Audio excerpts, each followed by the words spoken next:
بسم اللہ الرحمن الرحیم۔ ناظرین، آج کا چوتھا ویلاگ اور ہیڈنگ ہے سفر حج میں تجارت یا مزدوری کرنا کیسا ہے۔ معارف القرآن جلد اول اور سورت بقرہ نمبر 2، قرآن کی دوسری صورت ہے یہ، اور آیت نمبر 203 203، اس کا ترجمہ، تشریح اور تفسیر آپ کے سامنے رکھ رہے ہیں۔ معارف القرآن جلد اول، سورت الفاتح سے لے کر سورت البقرہ تک، پارہ اول تا پارہ تیسرا، رکوع 8واں۔ رائٹر ہیں اس کتاب کے مفتی اعظم پاکستان حضرت مولانا مفتی محمد شفیع صاحب رحمۃ اللہ علیہ۔ بسم اللہ الرحمن الرحیم۔ الحمدللہ وکفی وسلام علی عبادہ الذین اصطفیٰ۔ قال النبی صلی اللہ علیہ وسلم خیرکم من تعلم القرآن وعلمہ۔ بہترین لوگ وہ ہیں جو خود بھی قرآن پڑھیں، دوسروں کو پڑھائیں، سکھائیں اور لکھائیں۔ پرانے ہیں یہ ستارے فلک بھی فرسودہ، پرانے ہیں یہ ستارے فلک بھی فرسودہ، جہاں وہ چاہیے مجھ کو کہ ہوا بھی نوخیز۔ اگر ہنگامہ ہائے شوق سے ہے لامکاں خالی، خطا کس کی ہے یا رب، لامکاں تیرا ہے یا میرا۔ سفر حج میں تجارت یا مزدوری کرنا کیسا ہے۔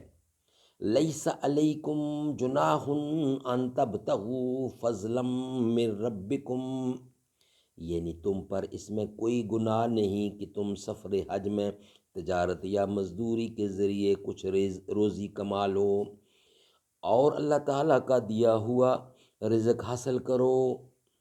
واقعہ نزول اس آیت کا یہ ہے کہ زمانہ جاہلیت میں اہل عرب جس طرح تمام عبادات و معاملات کو مسخ کر کے طرح طرح کے بیہودہ رسمیں ان میں شامل کر دی تھیں اور عبادات کو بھی کھیل تماشا بنا دیا تھا، اسی طرح افعال حج میں بھی طرح طرح کی بیہودگیاں کرتے تھے۔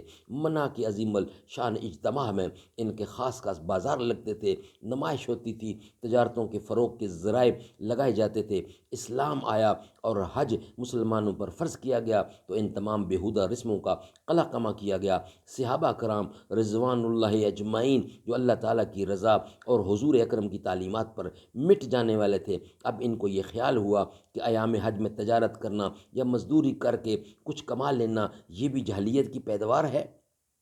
شاید اسلام میں اس کی مطلقاً حرمت و ممانعت ہو جائے، یہاں تک کہ ایک صاحب حضرت عبداللہ بن عمر کے پاس آئے اور یہ سوال کیا کہ ہمارا پیشہ پہلے سے یہ ہے کہ ہم اونٹ کرائے پر چلاتے ہیں، کچھ لوگ ہمارے اونٹ حج کے لیے کرائے پر لے جاتے ہیں، ہم ان کے ساتھ جاتے ہیں اور حج کرتے ہیں، کیا ہمارا حج نہیں ہوگا؟ حضرت عبداللہ بن عمر نے فرمایا کہ ایک شخص رسول اللہ کی خدمت میں حاضر ہوا تھا اور آپ سے وہی سوال کیا تھا جو تم مجھ سے کر رہے ہو۔ حضور اکرم نے اس کو اسی وقت کوئی جواب نہ دیا، یہاں تک کہ یہ آیت نازل ہوئی، لیس علیکم جناح ان تبتغوا فضلا من ربکم۔ اس وقت آپ نے اس شخص کو بلوایا اور فرمایا کہ ہاں تمہارا حج صحیح ہے۔ الغرض اس آیت سے یہ واضح کر دیا کہ اگر کوئی شخص دوران حج میں کوئی بیو شرح یا مزدوری کرے، اس سے کچھ نفع ہو جائے تو اس میں کوئی گناہ نہیں۔ ہاں، کفار عرب نے جو حج کو تجارت کی منڈی اور نمائش گاہ بنا لیا تھا، اس کی اصلاح قرآن کے 2 لفظوں سے کر دی گئی۔ ایک تو یہ کہ جو کچھ کمائیں اس کو اللہ تعالیٰ کا فضل اور عطا سمجھ کر حاصل کریں، شکر گزار ہوں، میں سرمایہ سمیٹنا مقصد نہ ہو۔ فضلا من ربکم میں اس کی طرف اشارہ ہے۔ دوسرے لیس علیکم جناح کے لفظ نے یہ بتلا دیا کہ اس کمائی میں تم پر کوئی گناہ نہیں، جس میں ایک اشارہ اس طرف ہے اگر اس سے بھی اجتناب کیا جائے تو بہتر ہے۔ ناظرین، انشاءاللہ اگلا حصہ جو ہے وہ ویلاگ نمبر 5 میں بیان کیا جائے گا، اس کا کچھ حصہ بھی باقی ہے، وہ ہم انشاءاللہ ویلاگ نمبر 5 میں بیان کریں گے۔ پسینے کی مہک ایسی کہ جس کے تن سے چھو جائے تو خوشبوئے نبی کا اس کی نسلوں تک اثر نکلے، نگاہیں پھیر لیں آقا تو رستے سب بگڑ جائیں، کرم کر دیں تو دریاؤں میں بھی راہ سفر نکلے، کرم کر دیں تو دریاؤں میں بھی راہ سفر نکلے، سما کر سانس میں احساس میں دھڑکن میں تن من میں، بہت ہوشیار یہ ذہن نو دلو جاؤ جگر نکلے، مدینے جا کے سب کچھ رہ گیا بس تن چلا آیا،